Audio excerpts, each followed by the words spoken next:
নমস্কার বন্ধুরা, সকলকে জানাই আমার তরফ থেকে happy new year. Happy new year স্পেশালে আজ আমি আপনাদের জন্য নিয়ে এসেছি স্পেশাল এগ কারি রেসিপি। তবে দেরি না করে দেখে নেওয়া যাক আজকের রেসিপিটি। কষা বানানোর জন্য এখানে আমি নিয়ে নিয়েছি 3টে ডিম। ওভেনে একটা জল শুদ্ধ সসপ্যান বসিয়ে দেব। এর মধ্যে দিয়ে দেব 3টে ডিম। ডিমগুলিকে একদম জলের মধ্যে ডুবিয়ে দেব, বেশি করে জল দিয়ে। আর দিয়ে দেব লবণ। ডিম সিদ্ধ করার সময় আমি কেন লবণ দিই তার জন্য দেখে নিতে হবে আমার আলু দিয়ে ডিম কারি রেসিপিটি। এবার একটা ঢাকনা চাপা দিয়ে হাই হিটে 2 মিনিট ফুটিয়ে নেব। ডিম আমার 2 মিনিট হাই হিটে ফোটানো হয়ে গেছে।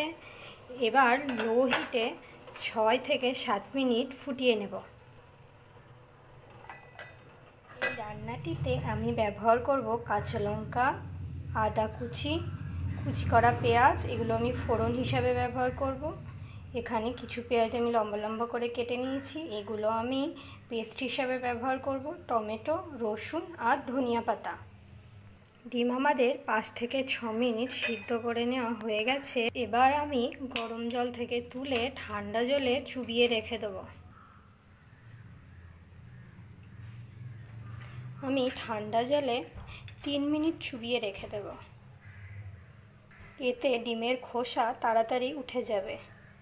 এই রান্নাটিতে আমি গুঁড়ো মশলা হিসাবে ব্যবহার করব জিরে গুঁড়ো, ধনে গুঁড়ো, কাশ্মীরি রেড চিলি পাউডার আর শাহি গরম মশলা। 3 মিনিট হয়ে গেছে। এবার ডিমের খোসা ছাড়িয়ে নেব।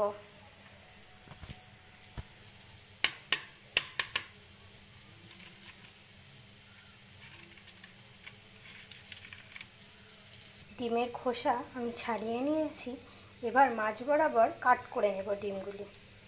ঠিক এইভাবে কাট করে নিতে হবে। এবার আমি এর মধ্যে দিয়ে দেব হলুদ গুঁড়ো আর লবণ। ডিমের গায়ে লবণ আর হলুদ ভালোভাবে মাখিয়ে নেব।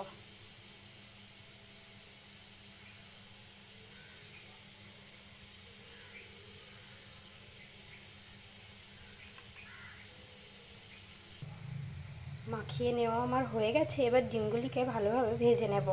তেল আমার গরম হয়ে গেছে। এবার এর মধ্যে দিয়ে দেব ডিম।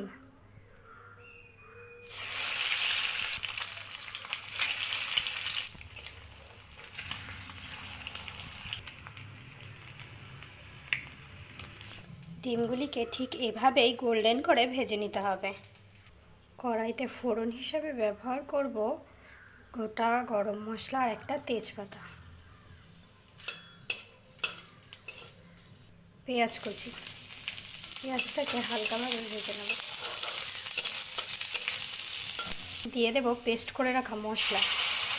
এবার দেব গরম মশলা, জিরে গুঁড়ো, ধনে গুঁড়ো, কাশ্মীরি রেড চিলি পাউডার আর হলুদ গুঁড়ো। মশলাটা কষিয়ে নেব।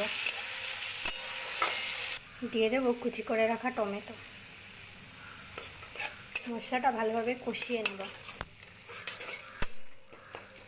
মশলা কষানো হয়ে গেছে। এবার এর মধ্যে দিয়ে দেব পরিমাণ মতো জল। জল এখানে খুব বেশি দেওয়ার দরকার নেই, কারণ এটা ডিমের কষা হবে। এর মধ্যে দিয়ে দেব স্বাদ অনুসারে লবণ।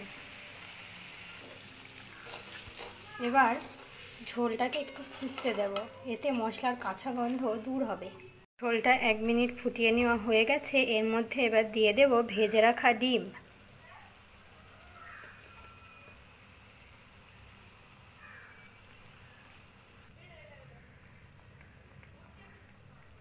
ডিমটাকে বেশি ফোটানোর দরকার নেই, কারণ কুসুমটা গলে যেতে পারে। আমি 1 থেকে 2 মিনিট ডিম দিয়ে ফুটিয়ে নেব। দিয়ে দেব ধনিয়া পাতা কুচি। ফুটিয়ে নেওয়া হয়ে গেছে। এবারে আমি এর মধ্যে গরম মশলা দিয়ে নামিয়ে নেব।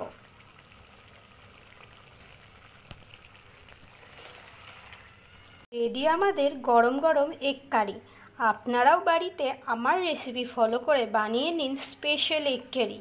যদি আমার রেসিপিটি ভালো লেগে থাকে তবে সকলেই একটি লাইক করে দেবেন আর আমার চ্যানেলে নতুন নতুন ভিডিও পেতে আমার চ্যানেলটিকে সাবস্ক্রাইব করে দেবেন। ধন্যবাদ আমার ভিডিওটা সম্পূর্ণ দেখার জন্য।